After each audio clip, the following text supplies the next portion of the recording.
What's up, my brothers and sisters? Welcome to the Hip Hop Hood Report. I'm your host, Charles Fisher, bringing you the bad and the good from the hood, providing real information to our younger generation. I'm your host today, and this is my co-host, the Fitness Sheriff. What's going on, guys? I'm the Fitness Sheriff, and I'm here to bring you guys another segment of Hot and Healthy in the Hood. You didn't show them your muscles, man. Usually you do your muscle thing. Yeah. Let's. I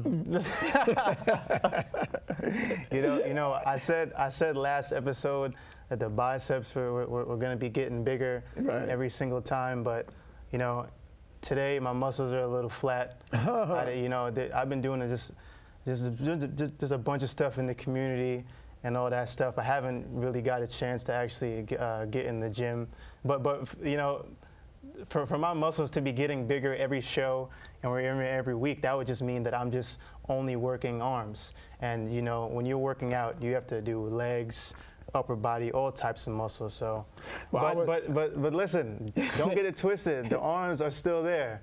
They're still there. All right, I'm still working.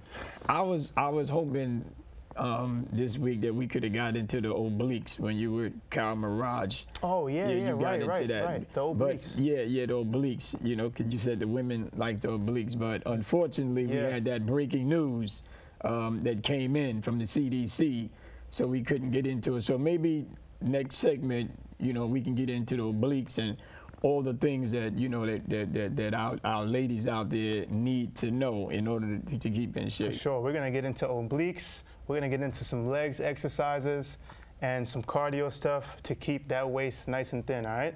So stay tuned for next week. Well, okay. So what's been, I think the hottest thing in hip hop right now is Nicki's album. I heard it's on fire. Yeah. What? Are you kidding me? This is global star Nicki Minaj. We were just with her mom the other day, and this is ridiculous. It's #1 I think on Billboard right now, and the numbers are just going crazy. So I heard she was doing her marketing campaign at Power 105. She made her rounds, right? So who got this? All in love. I know it's all this and all in love. It seems like a few people over at the 105 radio station, they got dissed. She seemed to have an altercation with DJ Self. Something went down with Tyga and Safari. I don't really know what exactly went down. It was probably stuff over him not spinning the record, or maybe she just had some past beefs that she, she's probably was like, I dropped the album now, I'm coming at everybody's neck. So she probably just feeling extra powerful right now, what I'm saying? So. Well, I give big up to Nicki and a lot of the hip hop stars, because back in 1996, people didn't know how to market and beef their music. They allowed a simple beef to turn into a murder, a homicide, someone getting arrested, Tupac and Biggie. There is an adult way to disagree and to beef and whatever and still come back and show some love. And I'm hoping that Cardi B and Remy Ma and Nicki can all come together and maybe do a big record and to know, we appreciate our sisters and the talent and the energy that they put out and the lyrics that they bring us. But we got the beefing, man. I understand sometimes you need the beef to market the record. Exactly. Brilliance. I'm all with it. As long as you don't let your handlers take it to the street. All right, exactly. and because it's usually the handlers, the guy that's trying to get the props on the side, and he wants to make some moves to show that he's in the camp and that he can do all this to protect the big star. We don't need all that drama. Exactly. We don't need that. We just need everybody to focus and to make things happen. These artists need to know the difference between entertainment and real life. So we don't need this entertainment stuff actually causing real beef. You know? We need her, Cardi B. Supposedly they were doing in some middle some stuff too, but they're two of the biggest women out right now in hip hop. So we need her, Cardi B, and Remy Ma to come together to do a collab and a nice song for everybody. Definitely. To switch gears for a minute. As we close out with this opening, I want everybody to know that yes, we're getting ready to show you part 2 of the Carol Maraj interview. Part 2 is going down. And whoa, like I said, it was great having Carol here last week. And like I said, we had to break it up. It was so interested. And we try to be fair and balanced. We're just here to report the news, so don't hate. So I want you guys to stay tuned, stand by, because we're getting ready to bring you part 2 of the follow-up of the Carol Maraj interview. And then we're going to have an open discussion on that interview, me and the fitness sheriff. We're going to talk about it. We're going to get into it because we got a lot of comments, a lot of good comments, but a lot of haters came at us too. And it's all good. You know, you're entitled to your opinion. All we try to do is bring you the news. That's it. We ain't trying to hate one way or another. And we think the news is important because we're continuously focused on the reform of the criminal justice system. And that's what this segment is all about. How are we going to get justice for Jelani Maraj, and how are we going to reform the criminal justice system? So I want you guys to stay tuned for part 2. We get ready to bring it to you right now. Okay, I'm here with Carol Maraj, the mother of the superstar Nicki Minaj. And we're wrapping up here. This has got me hearing the truth, you know, for the first time. And so let me get into something else. Video. There was a video that I heard couldn't be shown. Yes, there was a video at the wedding. Right. So this was your son's wedding, right? To the mother of the kids. Yeah, to the mother of the kids. During the time of the alleged rape and continuous rape. Right. She got married, and this alleged victim was just the happiest person in the wedding. Okay. Dancing, striking pose, grabbing Jelani and dancing, and just was the life of the party. Right. You know, she was dancing more than me. And I was my son. Right. And I just looked at it. She was all over the place. If you wanted to take a picture here, she would just jump in it. And she was just happy, grabbing Jelani. And I just was, so David wanted to, Levy wanted us to see this. Right, right. Because the child being raped continuously. Right. And she was just frightened in her glee and just so excited. Right. And the judge said he cannot allow that video. Cannot allow the child being happy. And I remember David saying, "Oh my God, you're sabotaging my case." Yeah. Wow. He didn't want to show how she was happy and everything that she was doing. Right. He gave an excuse, a reason for that, saying maybe she was suppressed it for later. Right. But she was just very happy. Right. And loving and showing how much she loved Jelani. Mm-hmm. And the judge, David brought this up, that she will say to us, "I cannot wait to be a Maraj." Right. Okay. I can't wait to be a Maraj. They all wanted to be changed so it wasn't someone that was scared of him or fear or whatever. She was happy. She was love. hugging him. Okay. And it was just pure happiness in the wedding. With her. Right. She was the life. Okay.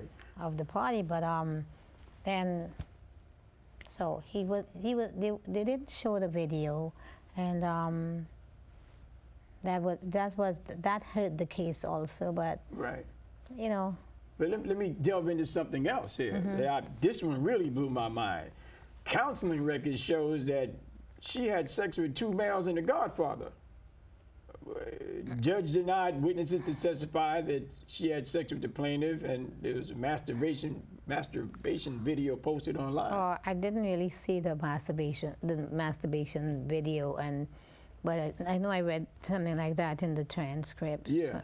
I read something like that, but nothing could materialize, or we couldn't get more details. That was was shut down. This is counseling records. So I guess she had a counselor, right? And the counseling records are showing that she had sex with 2 males and her godfather. That's what the transcript said, the counseling records. Okay, he didn't say that. Okay, the counseling records. Yeah, the counseling. Okay, so that's something I really couldn't elaborate on, but it was, yeah, we heard that. Right, and so I was kind of surprised because that would have been something that the jurors should have wanted to hear, that it wasn't you or your son or anybody. This was counseling records showed that she had sex with 3 other people.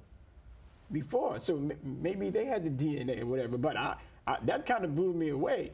And the video, and then the judge had witnesses that would testify, and I heard he wouldn't let the witnesses testify. Yeah, maybe I didn't know too much, but I know David was mentioning stuff. You know, in the end, we didn't have a whole lot of witnesses. Right. Just myself and maybe 2 or 3 others, but maybe that happened. But okay, so let me expound on. Okay, after the defendant was released.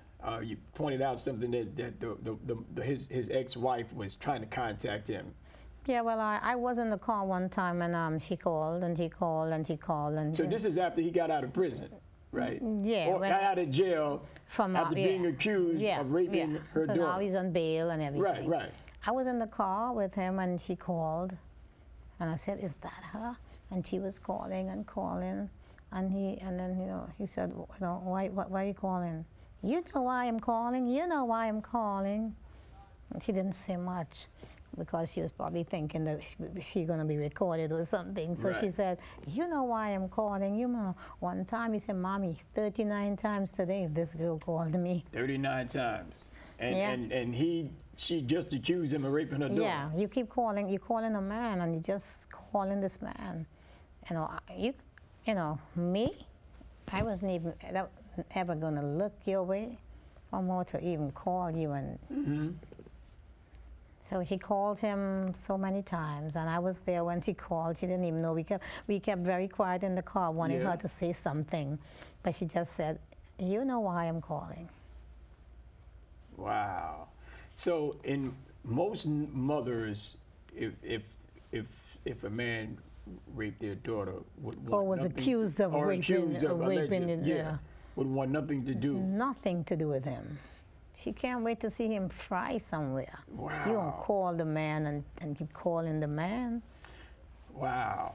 So I also heard that there was some testimony that David wanted to submit that would show that she had attempted to shake down others. And I was kind of surprised at that. Could you elaborate? He talk about shaking down others. Yeah. So I really don't know who are the others that he came up with. Yeah, and it was very interesting because it was on page 36, clause 39 of the motion. It says, court will not allow testimony about how Ms. Robinson beat her kids and tried to shake down others. I was kind of like, whoa. I guess this gets back to the $25 million that Grant was talking about. Yeah, that's probably $25 million. All right. But I would think that, I understand that the SHIELD law is to protect young, minors, whatever, but, and maybe there's nothing that the district attorney could have did because of the law or the judge, whatever. And I'm hoping that if the judge in the motion knows all this stuff that happened in the background, that he'll just know that, wow, this is fabrication. I think the judge knows because everything was in the transcript. He was the judge who presided the whole case.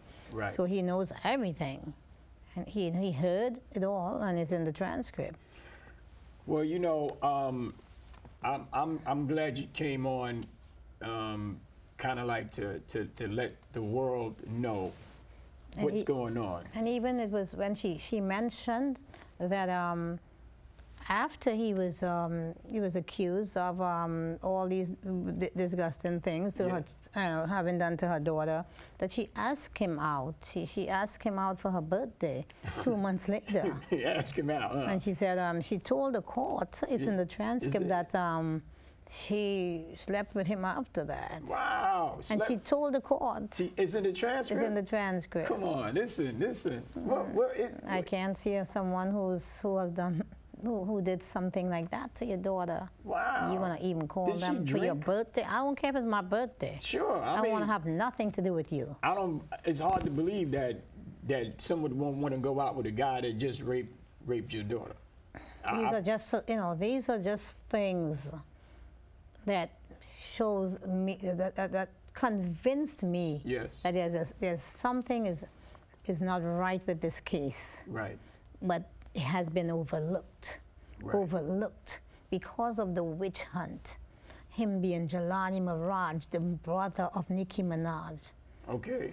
Also, he was like the stepping stone to some kind of power, some kind of fame. Because if you win a case, such as this, your ratings go up. Right.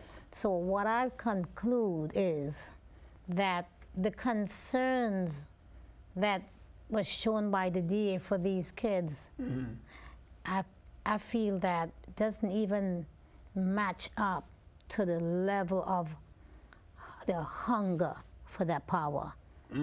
It's nothing. So she showed, oh, the poor kids, and look what he's did. But I believe everything is about that power.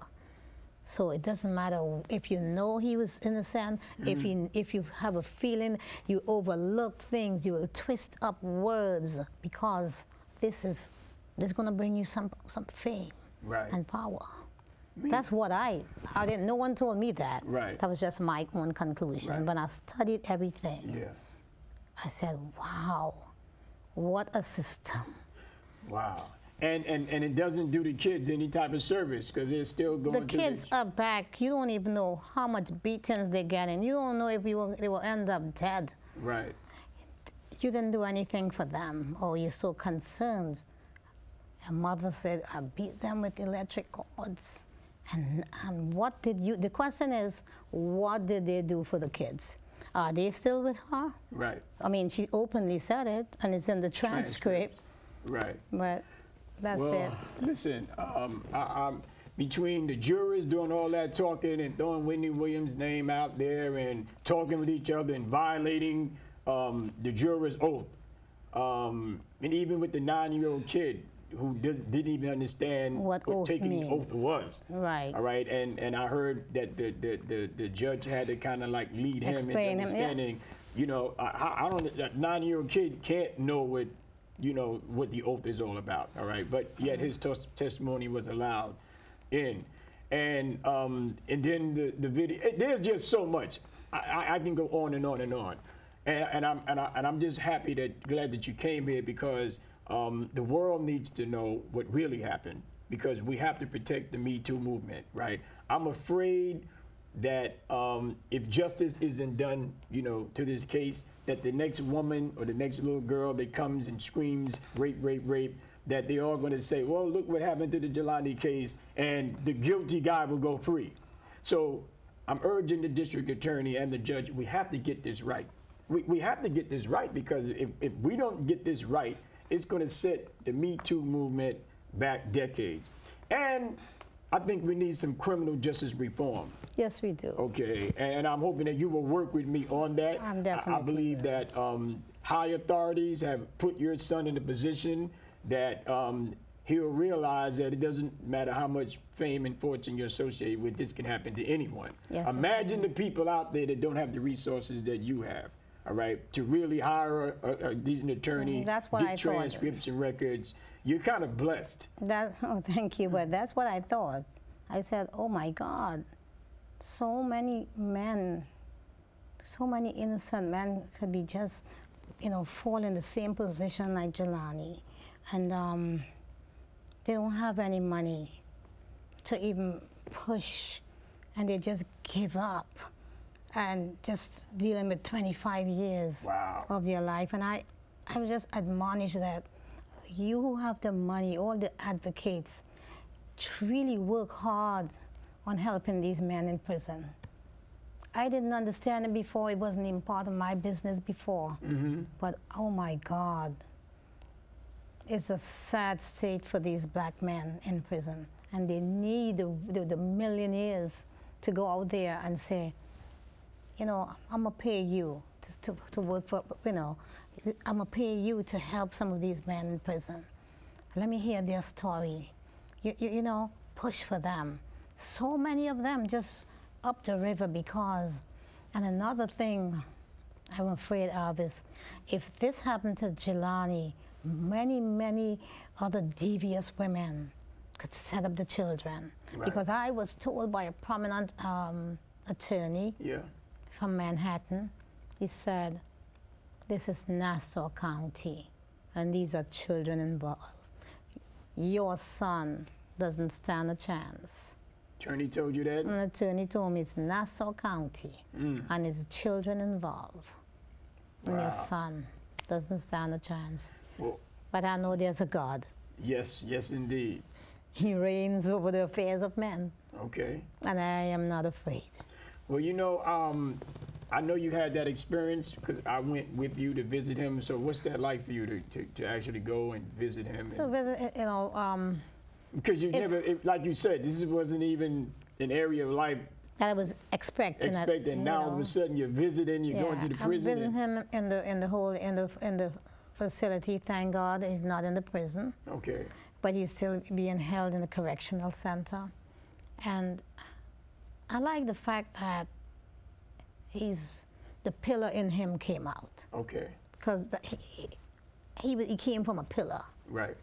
And the pillar in him came out. And he's just such a reformed, he's just about the word, and he's concerned about the other inmates. Okay. He said, Mommy, those prisoners' spirits are very low. God, he's using kingdom language. Right. And I know, you know, it's just, I know it's hard to go and see him and walk away. Yeah. But he already said, don't worry about me, because he's good. He's good. People respecting him and listening to him, and he's talking and he's directing them to the Bible. Right. But I wanted us to come out and let people know what you didn't hear. Yes. The 1% you heard and read in the papers, even that 1% was distorted and manipulated. Right. The 1% the world heard. Okay. You know. Well, I know that I hope that the DA be listening and get this right, and the judge. And I know that we have the Justice for Jelani campaign going on. There's a petition, and we're going to put all that up on our website. So if you want to get in and to support Carol Maraj and the family and trying to get some justice here, remember we're just talking about justice, man. We're not. She's here to tell a side of the story that you might have heard, might not have heard, all right? And it's important, and we're pushing for criminal justice reform because there's a lot of people that don't have the resources that this family has. And one unique thing about this case that I found, the brother got convicted in like October, November. Usually after conviction, 30 days, they send you up north or whatever. He's still downstate, which I'm kind of glad because I've had much talk with people in DA's office that I personally know, and I always urge them, please get this right. Please get this right. And if that means keeping that man down here while y'all do your post-conviction investigation or motion, we haven't even got to the appeal yet, right? No. So we're just working right now on that juror misconduct. Juror misconduct and all the other motions that David submitted. There's about 71 different clauses in there, right? Yeah. So we're almost getting there. So what's the next date that you think that that these motions are going to be heard? That you think you might know something? Because right now your family's in limbo. Sometime in August. Sometime in August. Okay. So I'm hoping that the judge sees this, and Judge, what's his name? The judge's name? Judge Robert McDonald. Robert McDonald. I heard he just got newly elected out there, so I hope he can see this. You know, there's nothing wrong with making a mistake. It's not getting it right the second time that you caused the error. So, I mean, if mistakes was made on either part, I'm just urging that they be corrected so that, you know, justice can be received here. And I think the worst thing that I can live with is knowing that you made a mistake and you didn't have the guts to go out there and to correct it. Okay, so I want to thank you for coming on, hanging out with us way over time, but I wanted this to get out because we have to keep this Me Too movement going on, and we need to get justice for your son. He wants a fair trial, if nothing else. And I think that by you telling your story to the world, I think that we're on our way to get a fair trial or just a dismissal of the case altogether, however it comes down. Yes, sir. All right, so anyway, Hip Hop Hood Report. Oh, shameless plug. Your daughter's album is dropping August 10th. Y'all get that Nicki Minaj album. It's going to be popping. It's going to be hot. You know I got to plug it because I'm hip hop. Carol, thank you for coming, being a guest, and telling us your story. Appreciate it very much. Thank you. Okay, cool. All right, we're back. to Hip Hop Hood Report, bringing you the bad and the good from the hood. And I hope you enjoyed part 1 and part 2 of the Carol Maraj interview. I hope it gave you a better understanding of what the Maraj family is going through. And believe me, it's not an easy thing, you know, to come on camera and to tell your story. And I appreciate Carol coming on and providing us with additional information, because, you know, we have to, you know, protect the Me Too movement. We have to get this right. I'm hoping that the district attorney and the judge, you know, have it in their heart to understand, you know, what the family's going through, because, you know, when someone goes to jail, the whole family goes to jail. And then all of the fans too, you know, and then community people like me, we want justice, you know, and I'm not here to, as a representative of the family, you know, or the victim, you know. I just want to make sure that there's a fair trial, not just for Jelani, but for everybody that goes before the system. Like I said, we need criminal justice reform. And maybe in up-and-coming episodes, you know, we're going to bring some experts, you know, on our show who are actually going to talk about how they would reform the criminal justice system. It's not going to be an easy task, but all the way from arrest, gathering evidence, the grand jury, you know, the jurors, you know, the appeal process. I mean, there's a whole lot that needs to be done, you know, to make our system greater. And so by bringing Carol on and her telling her story, and believe me, you know, she's representing a wealthy family, and she didn't feel she got justice. So imagine those out there that can't get a private attorney or hire private investigators, you know, or who's not lucky to get that guy that does the DNA stuff for free. I forgot his name, Shaq, whatever, the Innocence Project. Imagine if you were just caught out there with no money and you got to take this guilty plea versus taking 25 years. I mean, you know, so there's a lot going on in the system that needs to be fixed. This is the start of it. We kind of like killing two birds with one stone. You know, we're going to let Carol tell her story. So those of you out there that had this premeditated idea of how the trial went and already had convicted him guilty, well, guess what? You see this here? 1,000 pages plus the transcript. Here at the Hip Hop Hood Report, we read this. So we know what's going on. We ain't just talking aloud and spreading rumors or whatever, backbiting or whatever, you know, love thy neighbor. You cannot do those type of things. So all you bloggers out there, you know, I'm urging you, you know, like, you know, get it right, you know, because what if that was your brother or your sister or a member of your family was locked out, and then you get on your blog and your social media and you start tweeting out all this negative stuff and you really don't even know the facts. I'm just saying it's not right because you wouldn't want it to be done to you. We here at the Hip Hop Hood Report, that's not how we roll, you know what I'm saying? We give a fair opportunity for people to come on our show, to tell their side of the story, and guess what? If the mother and the daughter and the DA and everybody else wants to come on, we welcome you to come on our show to tell your side of the story just as well, because we want to hear from everyone. But before we go on the air, we do our homework. We do our homework because that's what it's all about. And so, fitness. Let's kind of talk about you know. The mother coming on and what you thought about, you know, different topics and stuff like that. It was cool having the mother come on the show. You know, like she's a very humble lady, and you know the fact that she's the mother of Nicki Minaj, you know, it was just cool just meeting her. One, but then two, it was, you know what I'm saying, it's very brave of her to come on and speak about her son's trial like this, and you know, it's a lot going on. To have the whole world out there just judging you and your family, you know what I'm saying, about convicting her son of being a rapist and all that.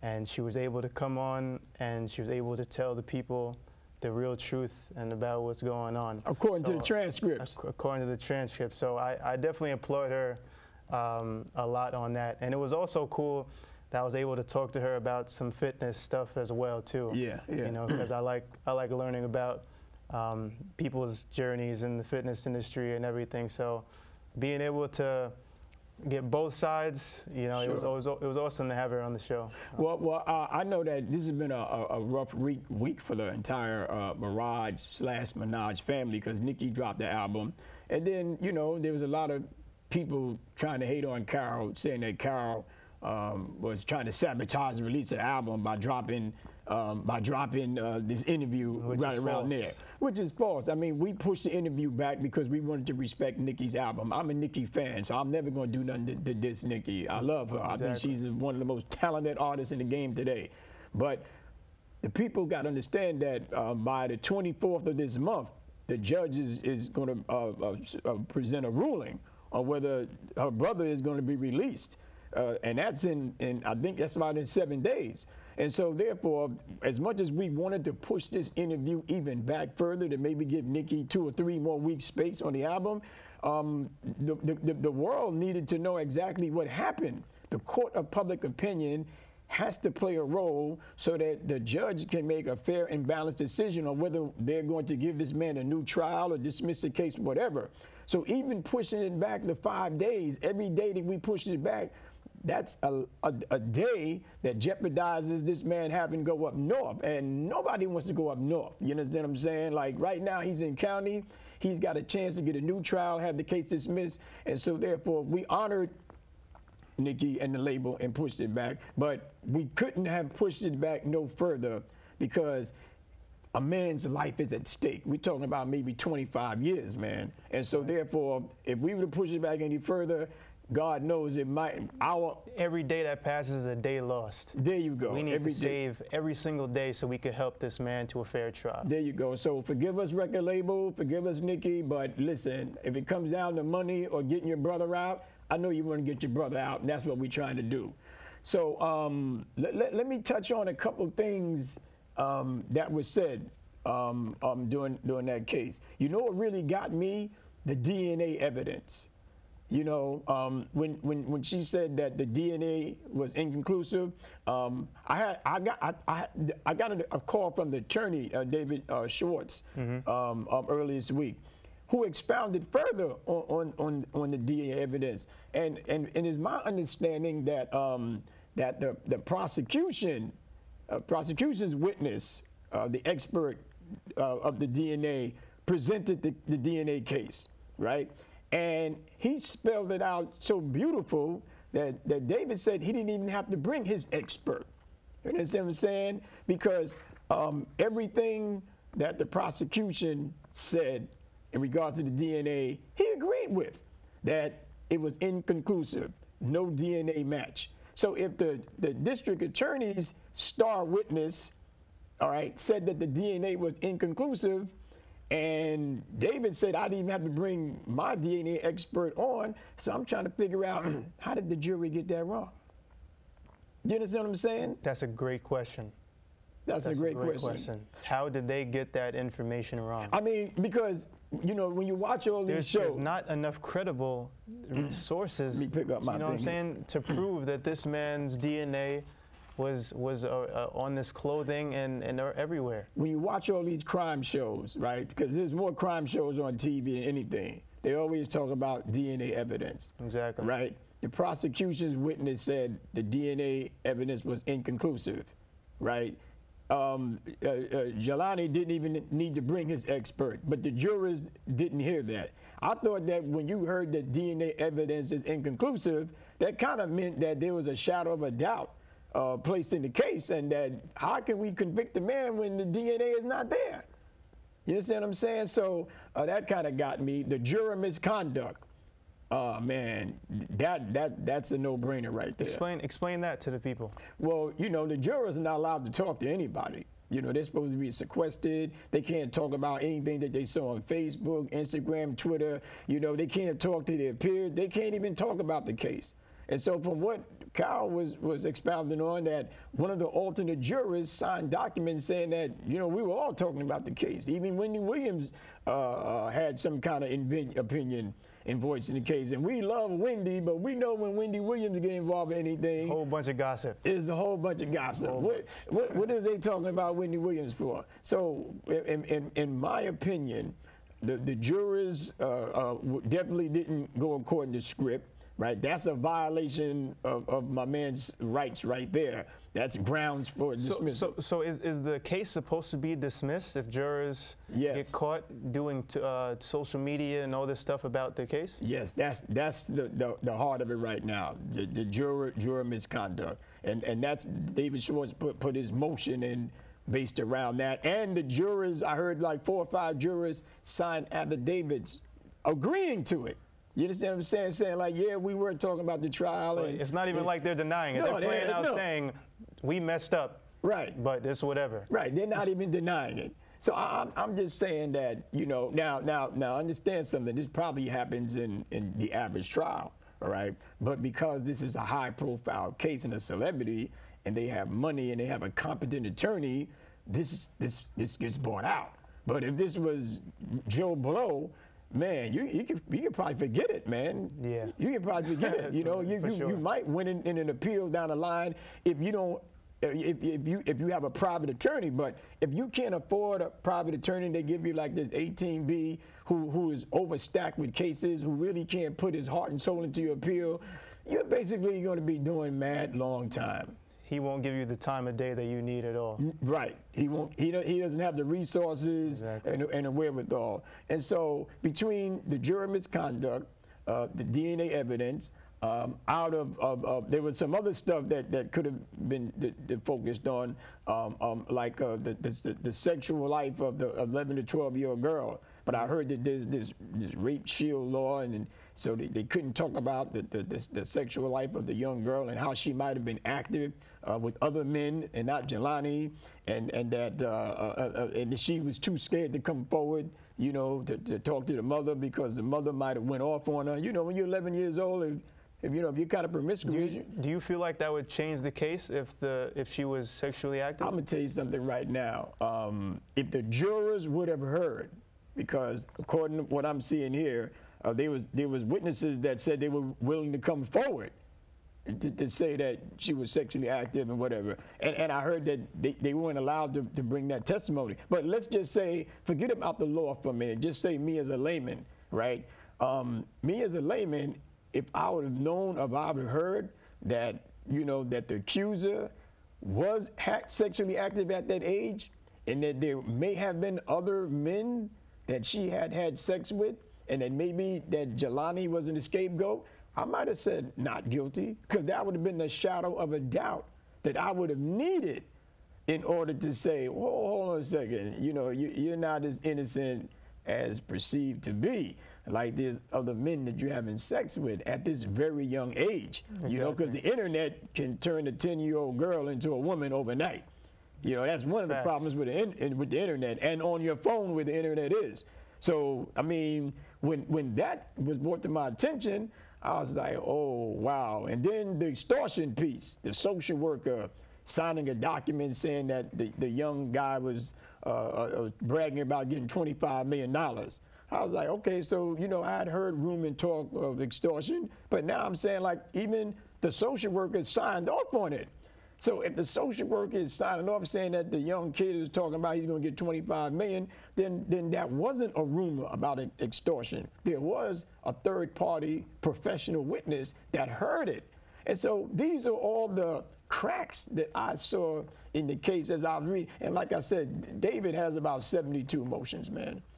Long and extensive. I read them, and I'm just touching on a few of the topics, right? So any of our viewers out there, if you want extensive information, all you gotta do is go to our YouTube channel or hit us up at the social media numbers, and we'll share our information with you. We're not trying to hoard it because we want you to get it right the same way we felt we had to get it right. This is an important case, and a man's life is at stake, and this is not just for him, but anyone who has an experience with the criminal justice system.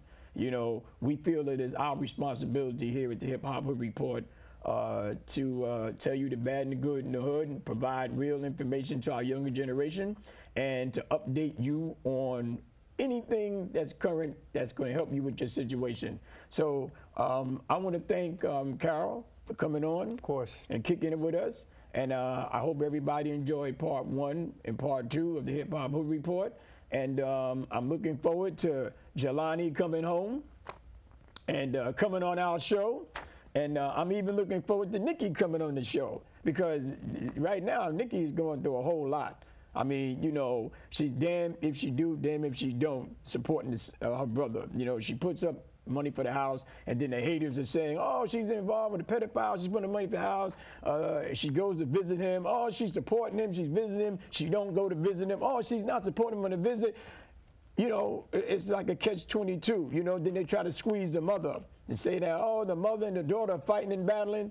The mother and the daughter are not fighting at all. I know for a fact, all right? They're a very spiritual family, you know what I'm saying? I wouldn't have gotten involved if it was a war of drama going back and forth. So these are just rumors that the haters put out there, but it's all good. That's how, you know, things operate. But I think that we were able to get a lot out of Carol, and we were able to tell her story, but also to tell how we felt about the trial and about what we read here. And we're hoping that at the end of the day, justice is done for Jelani. That is straight facts right there. We need justice for Jelani. Okay, so hey, thank you guys, and let's go to break.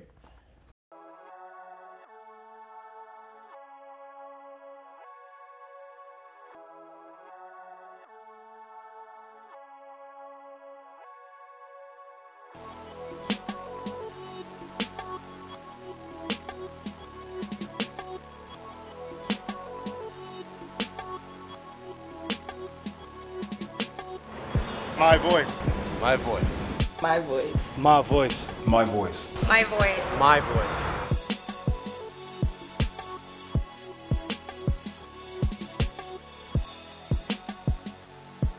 What's going on, guys? I'm the Fitness Sheriff, and welcome to a new segment of Hot and Healthy in the Hood. Let's get into what's hot. So first, let's kick off with sneakers. The Nike React Element 55s. After unveiling the silhouette with Volt and Solar Red detailing, Nike has returned with two new colorways. Both new sneakers have a black upper and contrasting detail on the sole unit swoosh and sole accounts. One colorway is black and is used on the midsole and then contrasted with jade. The second colorway has a white midsole and swoosh with black accents. Stay tuned for these as they are slated to drop for $130. These are definitely a dope pair of kicks that I suggest that aren't too expensive, have a comfortable fit, and will be good on your day-to-day walks and activities. Next, the Nike Blazer Lows. For all of you who are a fan of the Blazer iterations, this is a shoe for you. Nike put together a new look built upon oversized swooshes. This model of Blazers is low cut and has a suede upper held together with tonal switching and heat welding. I've always been a fan of Blazers, but I'm not really that into the oversized swoosh, but that's just my opinion. You don't really want to oversaturate a shoe. Next, let's get into the Vapor Max 2s. As summer is coming to an end, you will start to see more fall colorways, and what better shoe than the Vapor Maxes, which has gained so much popularity this year. This sneaker has a rich brown Flyknit base accented by bright pops of blue on the swoosh with splashes of orange found on the heel, pull tab, and the tongue. These will retail for $190, and you can catch them in stores soon. Switching gears, let's get into movies. Rihanna and Childish Gambino were spotted filming in Cuba. Local media in Havana, Cuba have reported that Rihanna and Donald Glover are filming a movie together in the city.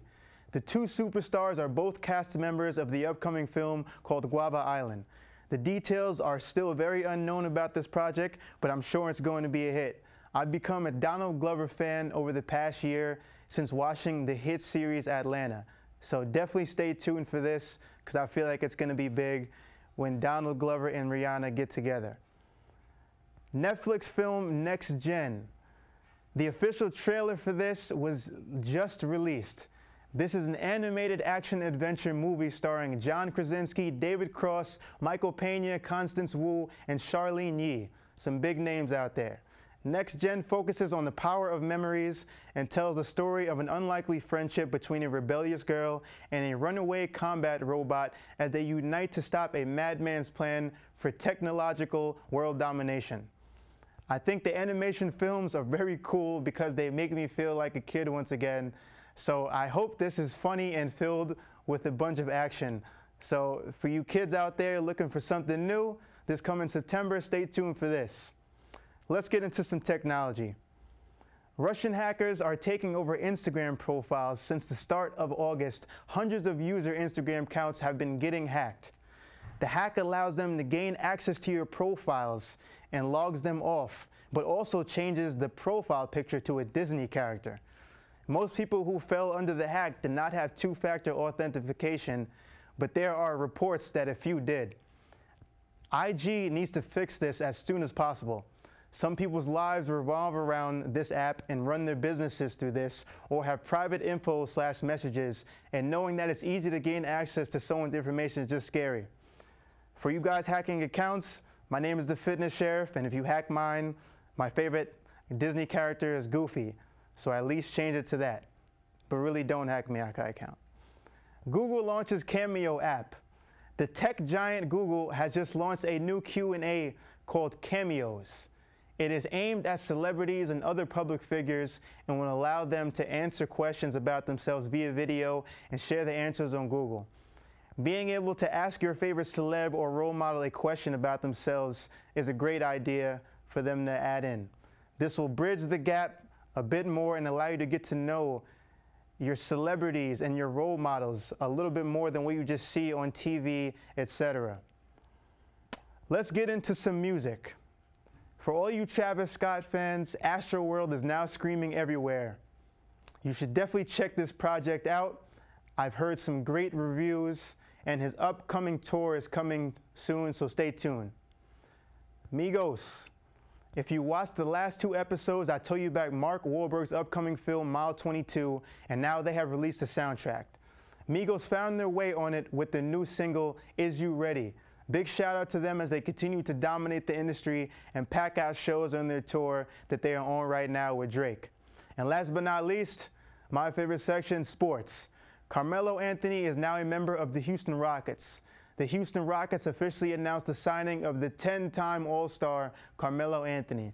He will now be joining reigning MVP James Harden and future Hall of Famer Chris Paul. The 34-year-old is turning the page to a next chapter in his bumpy career.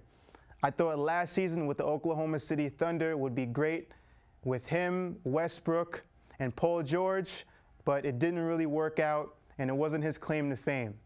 Melo has always been very hard-working, and I hope to see him get a ring one day to add to his legacy. Let's go to break.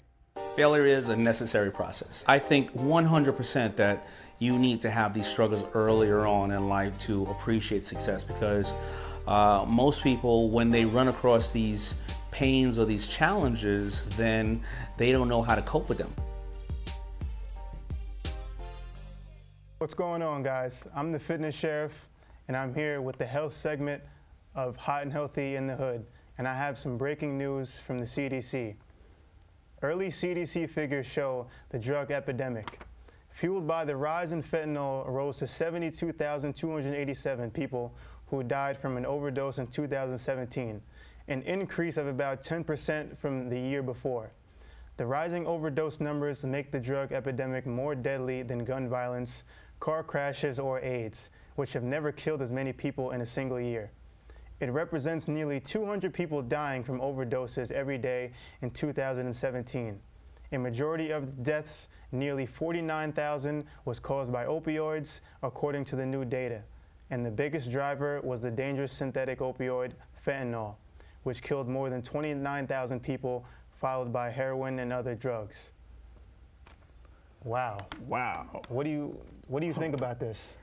Oh man, it's getting real crazy right now. Breaking news from the CDC, 72,000, and I heard that's the early estimates, so those aren't the official numbers.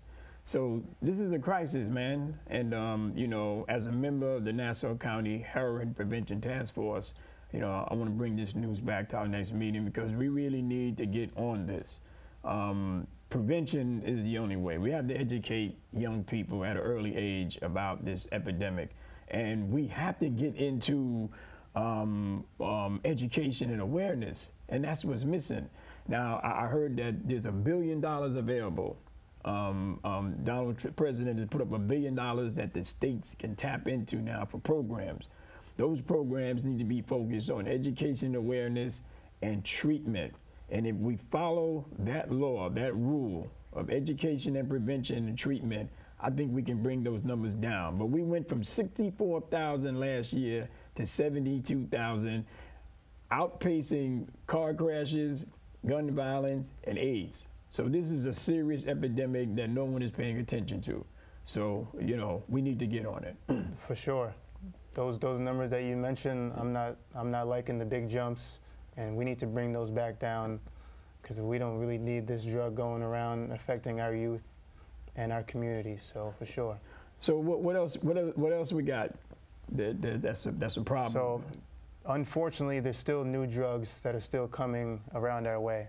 Okay. The newest one is called U47700, and it's about 7.5 times more potent than morphine. Wow. Well, what is that again? Read it again. What is it? U47700. 47,700. It doesn't even have an actual name. It sounds like a science experiment or something. Yo, it is. I'm going to tell you what they be doing now, because they got all these fentanyls running around, right? And it's almost like there's some mad scientist in the lab that's just coming up with all kind of stuff, and they're throwing it in the heroin and whatever else you're shooting and taking. Exactly. And people just are asleep at the wheel, and they're just putting anything in their system, not knowing that they are a human experiment. Exactly. They got all these fentanyls. How many different fentanyls do they got out there?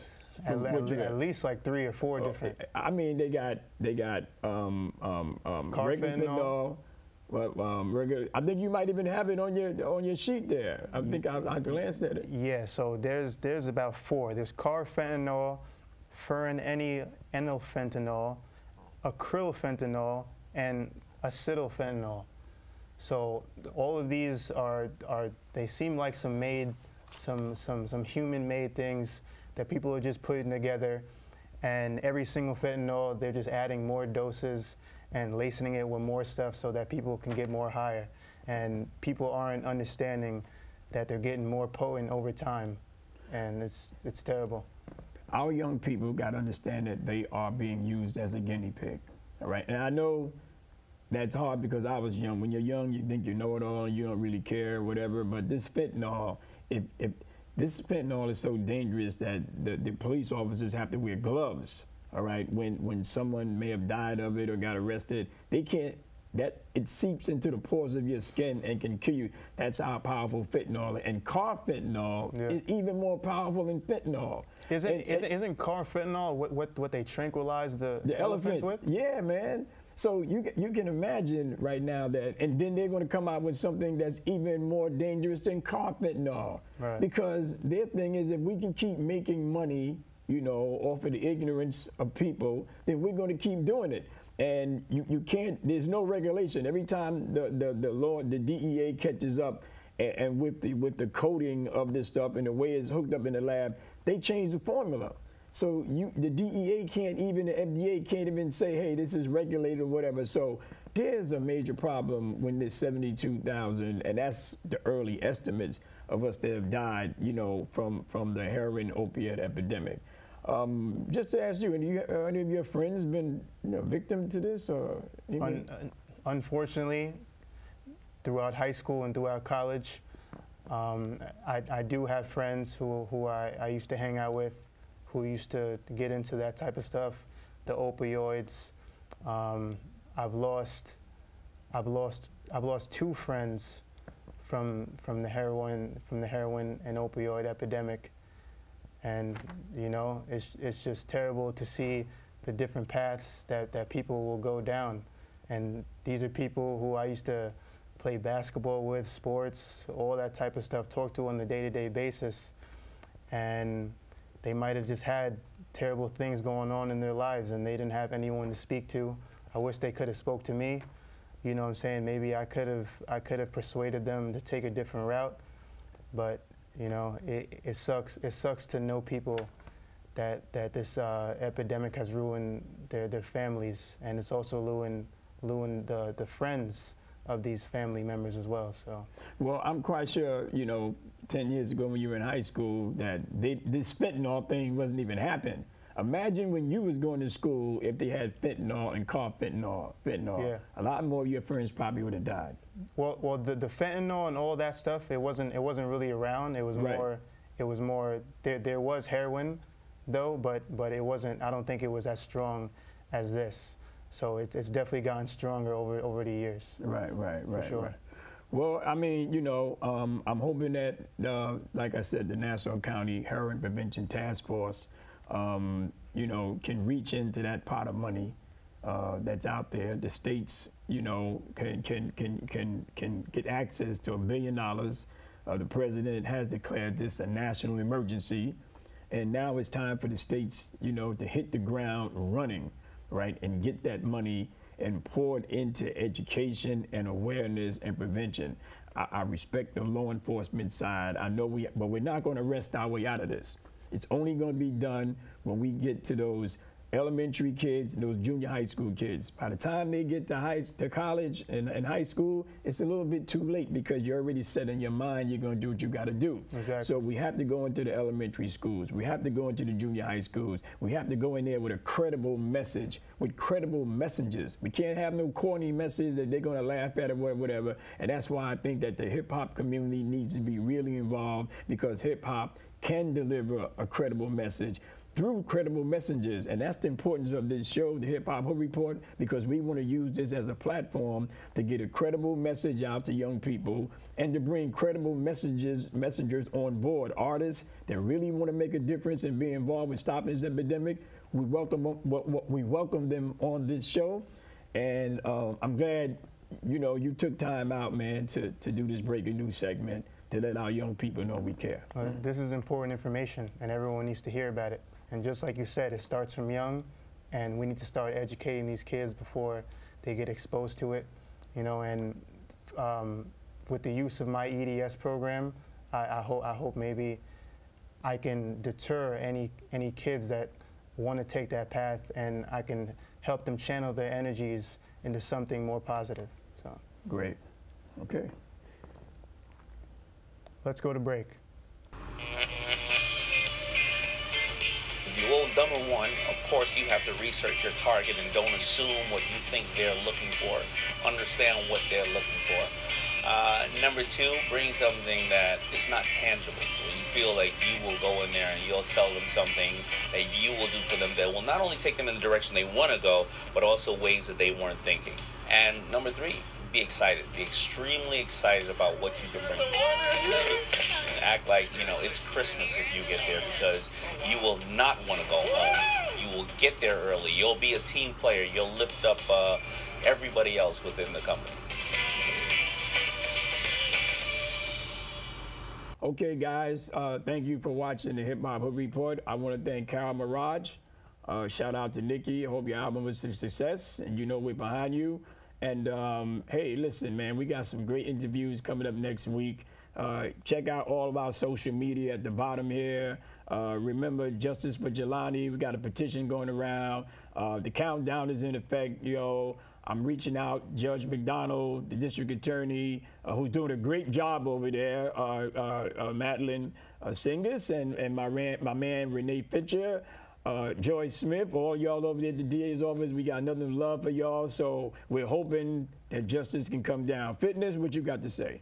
Thank you for tuning in for another episode of the Hip Hop Hood Report and watching my segment of Hot and Healthy in the Hood. I got a bunch of new things coming for you guys next week. Stay tuned.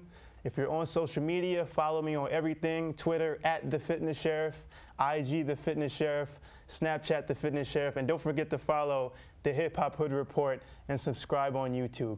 Have a good night, y'all.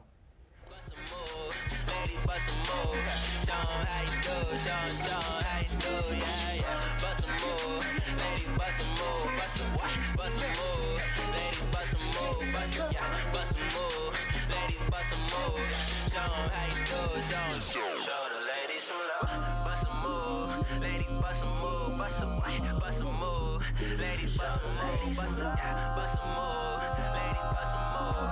Show how you do, show how you do, yeah. move. Lady, bust a move.